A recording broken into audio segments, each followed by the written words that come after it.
NEWS.MC on Monaco Info is brought to you by Monaco Legend Properties.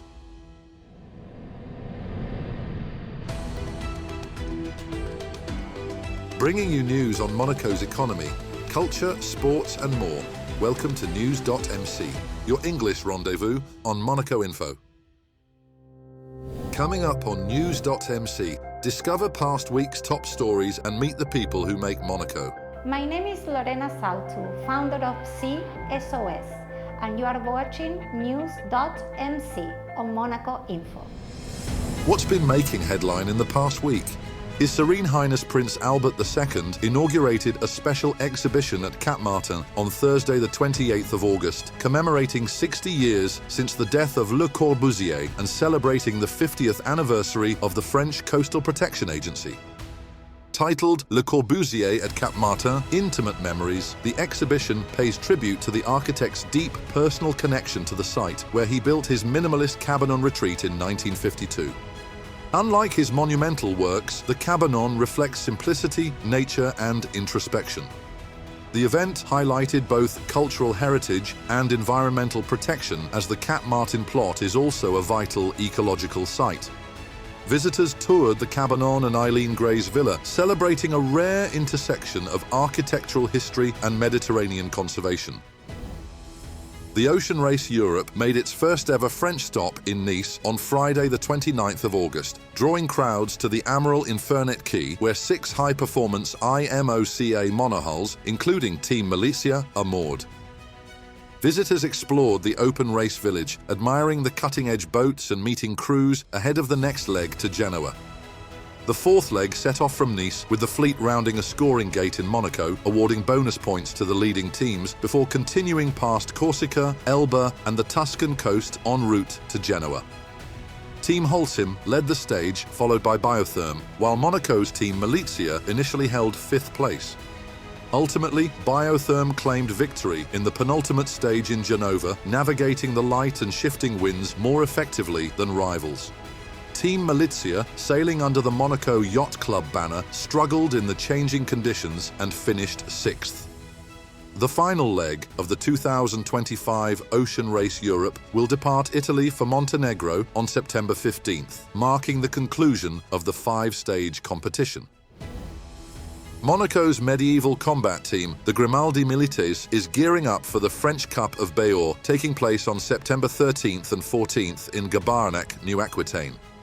Practicing in full historical armour weighing up to 30 kilograms, the fighters train for this intense team sport where nearly all forms of blows are allowed. The aim is to bring down all 5 opponents in 2 winning rounds using impact strikes, grappling and historical weapon replicas, checked for safety but still punishing. Without weight classes, the sport demands strength, strategy and awareness. For the Grimaldi Milites, every training session sharpens their focus and technique ahead of one of France's most anticipated medieval combat tournaments. Michel Dotter, newly appointed president of the Monte Carlo Golf Club, has outlined a vision of sustainability and youth engagement for the prestigious club. A lifelong golf enthusiast, Dotter aims to maintain the club's high standards while reinforcing its environmental commitments. The club has held the Golf for Biodiversity label for 5 years, and in 2025, the focus will remain on course upkeep, with minor improvements depending on budget. A free golf school has recently been opened to non-members' children, encouraging younger players.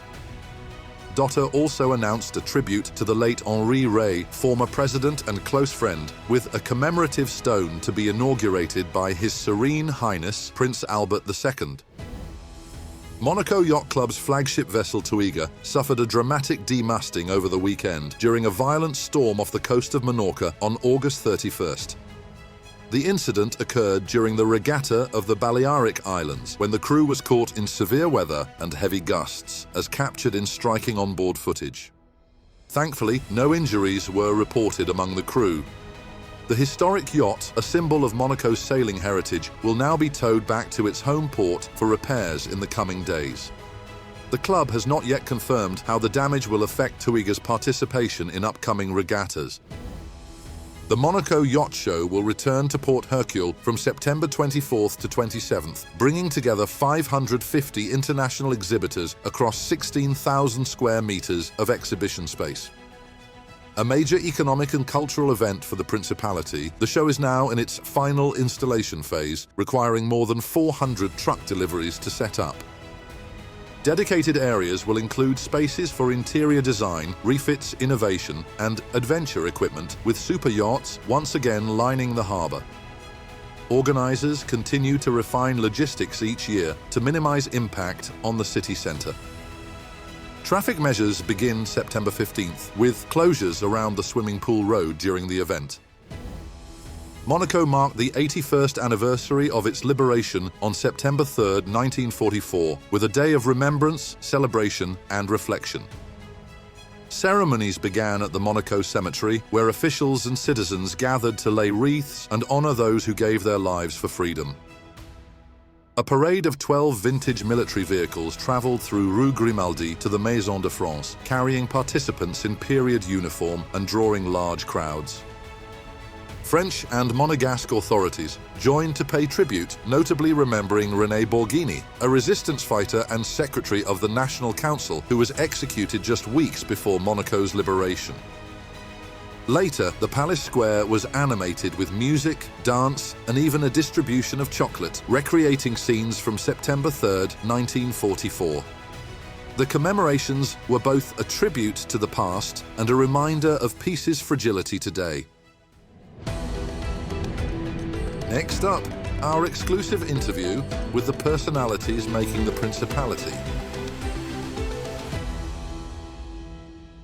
My name is Lorena Saltu, founder of SOS. I was born in Buenos Aires. I did part of my high school in the United States, in New Jersey. Then I spent all my younger years, let's call it like this, doing international business based on Buenos Aires, but traveling a lot to Brazil, Mexico, United States. I studied a little bit high school in the United States. Then I studied university, my first license in university in Argentina. Let's call it like this. For me, study is a hobby, but also it's a place that I visit when something wrong is in my life, like a divorce or something is going on, like a sickness. I've been very sick when I was a child. I had a neuromuscular disease. I focus my mind in learning something new. So for me, studying has always been a safe place.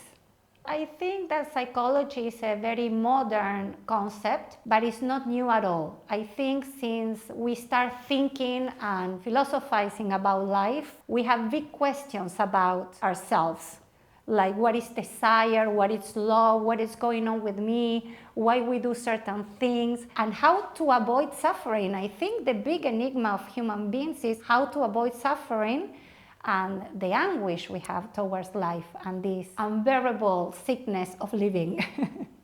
So I founded an association that gives free emergency therapy internationally in 3 languages, in this moment in French, in English, and in Spanish. It's called SOS, like Psy of psychology, and SOS like for help. And people can call and they have like a hospital emergency attention for free. Then if they want to continue doing therapy, they can do it for a very little price, affordable, that maybe this is what happens in Europe. Doing therapy or in the United States is something very expensive and luxurious for very little, for the minority. So in this way, it's accessible for everybody. When we work in ourselves in terms of knowing what are our conditionings, why I act like this, what is my primordial trauma, where I snap, no? When I know this, I stop the chain of automatic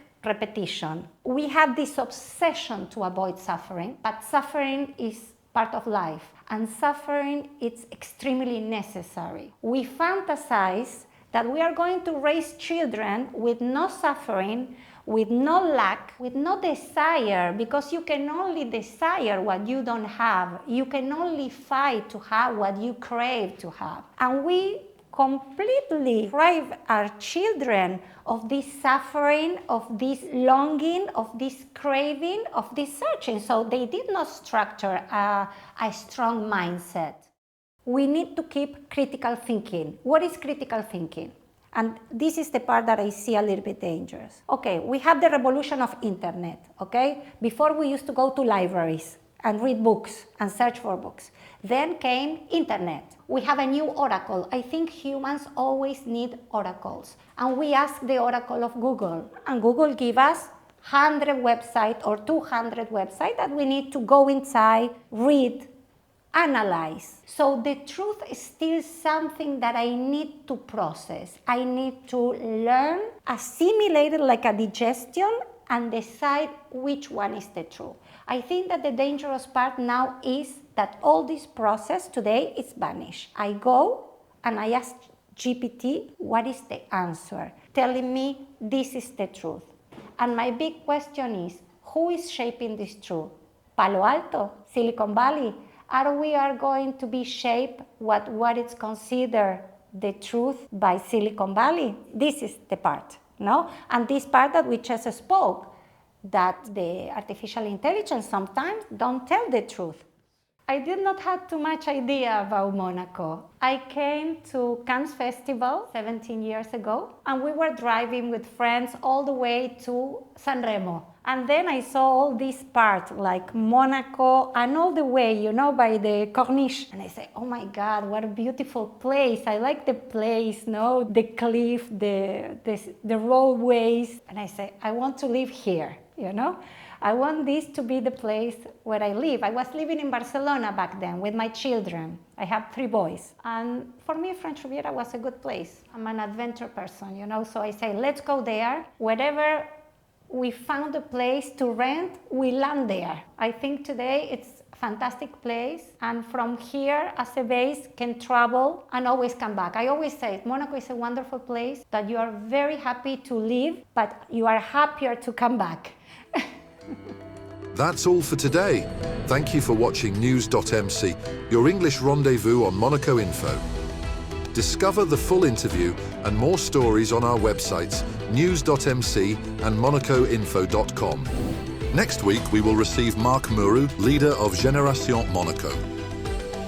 This show is intended to provide a summary of the past week's top stories for the English-speaking audience. For daily and real-time news updates in English, please visit news.mc and subscribe to our free daily newsletter. For French news, visit monacoinfo.com. This show was brought to you by Monaco Legend Properties.